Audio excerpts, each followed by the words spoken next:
त्यसलाई पनि एउटा पढे लेखेको धन सम्पत्ति भएको केटालाई बिहे गरिदिन पाए मलाई ढुक्क हुन्थ्यो।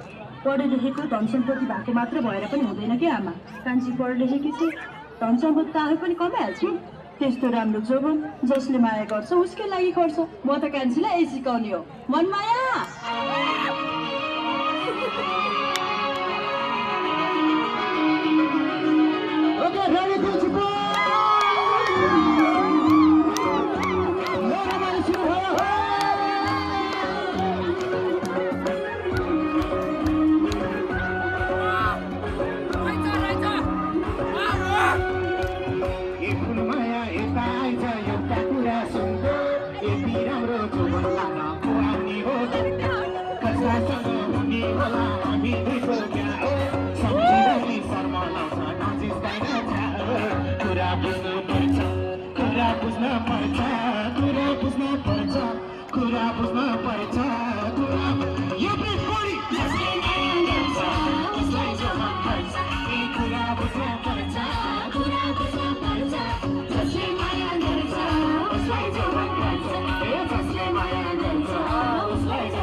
सुनो कुरा बुझ्न पर्छ।